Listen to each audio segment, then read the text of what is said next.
If you have ever spent more than 5 minutes around a human baby, you have probably noticed a highly exhausting, universal phenomenon. The moment you put the baby down in their crib, they start screaming like the world is ending. The second you pick them back up, they stop. It feels like a masterfully designed psychological trap intended to deny you sleep and test your sanity. But this relentless demand for constant physical contact is not a behavioral glitch. It is an ancient survival reflex. For 99% of human history, putting a baby down on the ground was a literal death sentence. So, in a wild, predator-filled world, with no cribs, no baby formula, and no strollers, how did ancient humans actually keep their children alive?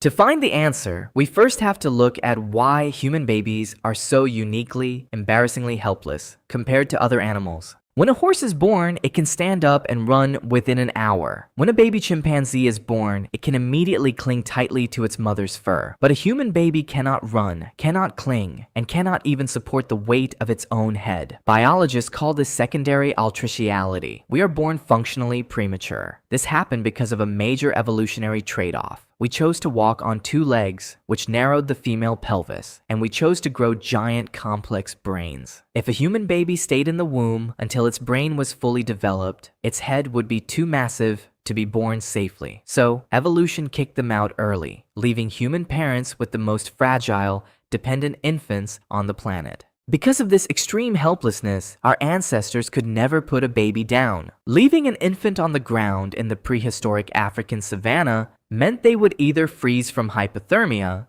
get bitten by insects, or become an easy snack for a prowling hyena. This is why babies cry the second they are separated from your body. Their ancient survival program is screaming, "We have been abandoned, and we are about to be eaten." To solve this, our ancestors invented one of the most important, underrated technologies in human history, the baby sling. Unlike chimpanzees, humans lost their thick body fur, meaning our babies had nothing to hold on to. So, we made our own fur. Using softened animal hides or woven plant fibers, early humans crafted simple slings to strap their babies directly to their chests or backs. It was a massive evolutionary game changer. It kept the baby warm with direct body heat, regulated their breathing, and most importantly, left the parents' hands completely free to forage for food, dig up tubers, and defend themselves from predators. Recently, archaeologists in Italy uncovered the 10,000-year-old grave of a baby girl nicknamed Neve, buried with 70 perforated shell beads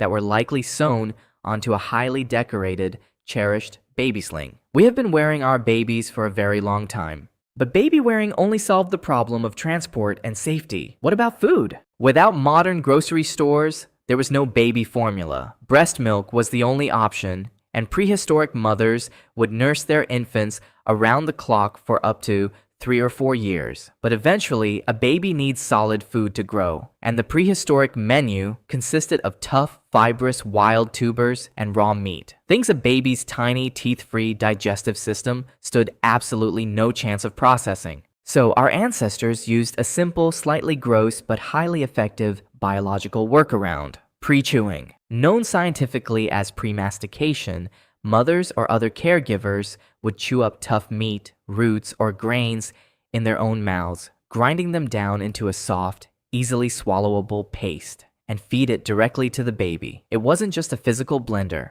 it was a biological shield. The caregiver's saliva pre-digested the food, making the nutrients instantly accessible. It also transferred vital maternal antibodies and seeded the baby's gut with a healthy, robust microbiome, priming their immune system to fight off local diseases. But the ultimate secret weapon of prehistoric parenting wasn't a sling or pre-chewed food, it was the tribe. Modern parenting is a highly isolated, stressful experience. We put a massive amount of pressure on a single mother or a pair of parents to raise a child in complete isolation. But biologically, you were never meant to raise a child alone. In surviving hunter-gatherer societies, up to half of a child's care is provided by non-parental caregivers, a cooperative breeding strategy called alloparenting. A baby isn't just raised by its mother. It is held, comforted, and fed by grandmothers, aunts, older siblings, and neighbors. In some tribes, an 18-week-old infant is held by up to 14 different caregivers a day, passed around several times an hour. This massive communal safety net prevented parental burnout, kept the baby constantly stimulated, and allowed mothers to recover and have more children. We built a modern world of strollers, cribs, and quiet nurseries, but our babies are still wild animals. They don't know they are safe inside a locked apartment. They still carry the ancient fear of the dark savannah. The next time your baby refuses to be put down, or you feel completely overwhelmed by the constant demands of parenting, remember that your instincts aren't broken and neither are theirs. You are simply trying to run a communal, cooperative evolutionary program in an isolated modern world. We didn't survive the prehistoric dark because we had individual super parents. We survived because we had a village, and we are still looking for it.